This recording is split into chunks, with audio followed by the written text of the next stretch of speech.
சிவா அயலி சீரியலில் நாளைக்கு ஒரு சூப்பரான அதிரடியான எபிசோட் வந்திருக்கு. அதுக்கு முன்னாடி வியூஸே சரியாக போடல. உங்களுக்காக தான் வீடியோ போடுறேன். எவ்வளோ பேர் பார்க்குறீங்களோ அவ்வளோ பேர் லைக் பண்ணிட்டு பார்த்தா பேச கொஞ்சம் மோட்டிவேட்டிங்காக இருக்கும். ப்ளீஸ் பார்த்து சப்போர்ட் பண்ணுங்கள் ஃப்ரெண்ட்ஸ். அகிலாண்டேஸ்வரி வந்து உங்ககிட்ட உனக்கு ஒரு சர்ப்ரைஸ் வச்சுருக்கேன் அப்படின்னு சொன்னேன்ல, அது இவர் தான். ராஜேந்திரன் உங்கள் அம்மாவோட கார் டிரைவராக வேலை பார்த்துட்டு இருந்தார் அப்படின்னு சொல்கிறப்ப சிவா வந்து சொல்கிறாங்க, இந்த மாதிரி இவரை ஏற்கனவே வந்து அயலியை பார்த்து பயந்து ஓடிக்கிட்டு இருக்காரு, நாங்கள் இவரை ஏற்கனவே சந்திச்சிட்டோம் அப்படின்னு சொன்னோன்னே, என்ன சொல்கிறீங்க ராஜேந்திரன், எதுக்காக வந்து நீ அயலியை பார்த்து பயந்து ஓடிக்கிட்டு இருக்க, எனக்கு மரியாதையாக வந்து உண்மையை சொல்லு, என்னோட பொண்ணு மாதிரி அவ அப்படிங்கிற மாதிரி இந்த பக்கம் சொன்னோன்னே, மேடம் சரி நான் கொஞ்சம் முக்கியமான ஒரு வேலை இருக்குது பார்த்துட்டு வந்துடுறேன், நீங்கள் பேசிகிட்டு இருங்க அப்படிங்கிற மாதிரி வந்து சொல்லிவிட்டு போகிறாங்க. அண்ணே தயவு செஞ்சு எதுக்காக என்கிட்ட வந்து உண்மையை மறைக்கிறீங்க, அப்படி தயவு செஞ்சு என் அம்மாவை பார்த்தின பழியை போக்கி ஆகணும்னு நான் பல வருஷமாக வந்து காத்திருக்கேன், அது உங்களுக்கு நல்லாவே தெரிஞ்சிருந்தும் ஏதோ ஒரு விஷயம் உங்களுக்கு தெரிஞ்சிருக்கு என் அம்மாவை பற்றி, அதை என்கிட்ட சொல்லக்கூடாதுன்ட்டு நீங்கள் மறைஞ்சு தப்பிச்சு ஓடிக்கிட்டு இருக்கீங்க, எதுவாக இருந்தாலும் கையெடுத்து கும்பிட்றாங்க அயலி, தயவு செஞ்சு சொல்லிடுங்க அப்படிங்கிறப்ப, ஆமாம் என்னால் அந்த விஷயத்தை சொல்ல முடியாதும்மா, நான் கொடுத்த சத்தியம் வந்து அப்படிப்பட்ட சத்தியம், உங்கள் அம்மாக்காக நான் வந்து செஞ்சு கொடுத்துருக்கேன், அதை என்னால் மீற முடியாது, ஆனால் உனக்காக நான் இவ்வளோ தூரம் நீ கேட்குறதுனால ஒரு உதவி செய்ய முடியுமா, உன்னோட தாய் மாமன் ஒருத்தர் இருக்கார்ல சம்பத்துன்னு, ஆமாம் இருக்கார், அவருக்கு உன் அம்மாவை பற்றி எனக்கு என்ன தெரிஞ்சிருக்கோ அதே அளவுக்கு அவருக்கும் தெரியும் அப்படின்னு சொல்லி இந்த பக்கம் சொன்னோன்னே, எதுவாக இருந்தாலும் நீ அவரை போய் கேளு அப்படிங்கிற மாதிரி வந்து சொல்லி, இதுக்கு மேலே என்னை வந்து தொந்தரவு பண்ணாதான்னு ராஜேந்திரன் சொல்லிட்டு போயிடுறாங்க. அயலிக்கு வந்து ஒரே குழப்பமாக போயிடுச்சு. நம்ம போன மாதம் கூட தான் வந்து நம்ம மாமாவை பார்த்தோம், ஆனால் அவர் எதுவுமே வந்து சொல்லலையே அப்படின்னு சொல்லி இந்த பக்கம் சொல்கிறப்ப, கரெக்டாக இங்கே அகிலாண்டேஸ்வரி வராங்க, வந்துட்டு கேட்குறாங்க அயலிக்கிட்ட, ஆமாம் எங்கே அவர் போயிருக்காரு அப்படின்னு, ஏதோ ஒரு வேலையாக இருக்க போயிட்டாரு அப்படின்னு சொன்னோட, ஆமாம் நீ கேட்ட விஷயம் அவர் வந்து சொன்னாரா அப்படின்னு, சொன்னாங்க அப்படின்னு சொல்லிட்டு, சரி வாங்க இந்த பக்கம் இந்திராணி கூப்பிட்டுக்கிட்டு இருக்கா, நம்ம வீட்டுக்கு போகலாம் அப்படின்னு சொல்கிறப்ப, கரெக்டாக வீட்டுக்கு வந்து ரொம்ப சந்தோஷம்,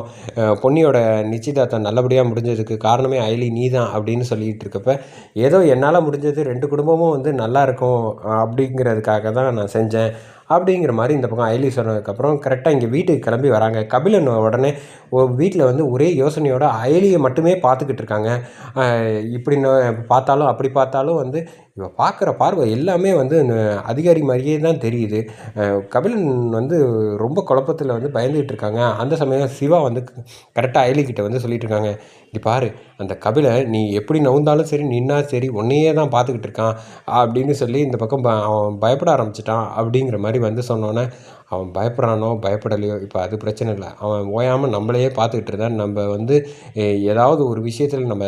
முக்கியமான விஷயம் பேசுகிறத அவன் கேட்டுட்டா என்ன செய்கிறது அப்படிங்கிறப்ப, விடுங்க அதெல்லாம் பார்த்துக்கலாம் அப்படிங்கிற மாதிரி உங்களுக்குள்ளே வந்து பேசிகிட்டு இருக்கப்ப இந்திராணி வந்து பேச ஆரம்பிக்கிறாங்க. அயலி சும்மா சொல்லக்கூடாது, நீ சண்டை போட்ட பற்றியா அருமையாக இருந்துச்சு, நீங்கள் வேற ஏன் நீ அதையே சொல்லிகிட்டு இருக்கீங்க, எனக்கு வந்து வீட்டில் சின்னதாக ஒரு கரப்பு போனாலே நான் பயந்துட்டு 4 அடி பின்னாடி போகிறவன், என்ன போய் நீங்கள் இப்படிலாம் சொல்லிகிட்டு இருக்கீங்க அப்படிங்கிறப்ப, அடி பாவி அப்பட்டமாக இப்படி போய் பேசுகிறாளே அப்படின்னு சொல்லி இந்த பக்கம் கபிலன் வந்து சொல்லிகிட்டு இருக்காங்க. அயலி நீ யார் எப்பேற்பட்டவ அப்படிங்கிற உன்னோட தைரியத்தை எல்லாம் தான் நான் நேரில் பார்த்துட்டேன்ல, இதுக்கப்புறமும் வந்து நான் அமைதியாக இருப்பேன்னு நினச்சிக்கிட்டு இருக்கேன் அப்படின்னு சொல்லி இந்த பக்கம் கபிலன் வந்து பார்த்துட்டு இருக்கப்ப, வேணும்னா இதை என் தங்கச்சி இங்கே தான் இருக்கா, அவள் ரித்திகா கிட்ட கேட்டு பாருங்க அப்படின்னு சொல்லி சொன்னோன்னா, ஆமாம் அவள் சொல்கிறது வந்து உண்மை தான், அவளாவது தைரியமான பொண்ணாகுது, தைரியத்துக்குன்னா பேர் போனது இந்த ரித்திகா மட்டும்தான் அப்படின்னு சொல்லி இந்த பக்கம் சொன்னானே, கபிலன் வந்து அப்படியே பார்க்குறான், ஒன்றுமே தெரில, சும்மா வாய் மட்டும் இருக்கு, இஷ்டத்துக்கு வந்து பேசிக்கிட்டு இருக்கா, கூடவே இத்தனை வருஷம் இருந்திருக்கா, அக்கா காரி வந்து போலீஸுங்கிறது கூட வந்து இவளால் கண்டுபிடிக்க முடியலையே அப்படின்னு சொல்லி இந்த பக்கம் மனசுக்குள்ளே வந்து அப்படியே நினச்சிக்கிட்டு கபிலன் வந்து யோசிச்சுக்கிட்டு இருக்காங்க. இருந்தாலும் அவரால் வந்து உறுதிப்படுத்திக்கணுங்கிறதுக்காகவே வந்து சிவாவும் சரி இந்த பக்கம் 2 பேரும் எங்கே போனாலும் பின்னாடியே வந்து வந்துட்டுருக்கப்ப டக்குன்னு இந்திராணி வந்து கூப்பிட்றாங்க கபிலனை. கூப்பிட்டுட்டு, என்னடா அவங்க பின்னாடியே வந்து போயிட்டுருக்கு, என்ன விஷயம், அவங்ககிட்ட அயலிக்கிட்ட ஏதாவது ஒரு விஷயம் சொல்லணுமா அப்படின்னு சொல்கிறப்ப, நானும் பார்த்தேன் உன்னை மண்டபத்தில் நீ மாட்டுக்கு வந்து அங்கே இங்கேன்னு வந்து சுற்றிக்கிட்டே இருந்தியே, ஏதோ ஒரு ஃபோனில் வந்து பேசிக்கிட்டு இருந்தியே, அந்த பிரச்சனையெல்லாம் சரியாயிடுச்சா அக்கா, அதெல்லாம் ஒன்றும் பெரிய விஷயம் இல்லைக்கா, நானே பார்த்து சரி பண்ணிட்டேன் அப்படிங்கிறப்ப, இப்படி தாண்டா தைரியமாக இருக்கணும், எதுக்கெடுத்தாலும் வந்து நீ வந்து கவலைப்படக்கூடாது, நம்ம நேர்மையாக இருக்கிற வரைக்கும் எந்த ஒரு விஷயமும் யார் என்ன பேசினாலும் துணிஞ்சிருக்கலாம் அப்படிங்கிற மாதிரி இந்த பக்கம் வந்து சொல்லிட்டு போகிறாங்க. சிவா கிட்ட இந்த மாதிரி வந்து இப்போ நம்ம என் மாமாவை வந்து பிடிக்கணும், அதுக்கு என்ன பண்ணுறது அப்படின்னு சொல்லி நான் முக்கியமாக வெளில போய் அவர் வீட்டு அட்ரஸ் அது யாருக்கும் தெரியாமல் நான் போய் பார்த்துட்டு வந்துடுறேன் அப்படின்னு சொல்லிட்டு இந்த பக்கம் வந்து சம்பத்தோட வீட்டுக்கு வந்து ஆட்டோவை பிடிச்சிட்டு அப்படியே சம்பத்தை பார்க்குறதுக்காக இங்கே கிளம்பி ஒவ்வொரு வீட்டுக்கு போய் போகலான்ட்டு ஆட்டோவில் வந்துட்டு இருக்காங்க. அந்த சமயம் இங்கே கரெக்டாக சம்பத் வீட்டு வாசலில் இறங்குறாங்க. இறங்கி முடித்தோடனே இங்கே கரெக்டாக பார்க்குறாங்க. பார்த்தோன்னே வந்து வீடு பூட்டியிருக்கு. என்ன இது ஃபோன் பண்ணாலும் வந்து சுவிட்ச் ஆஃபில் இருக்கே, என்ன செய்கிறது அப்படின்னு சொல்லி இந்த பக்கம் அயலி வந்து ஒரே யோசனையோடு இருக்காங்க. சிவா உடனே சொல்கிறாங்க, நீ ஒன்றும் கவலைப்படாத,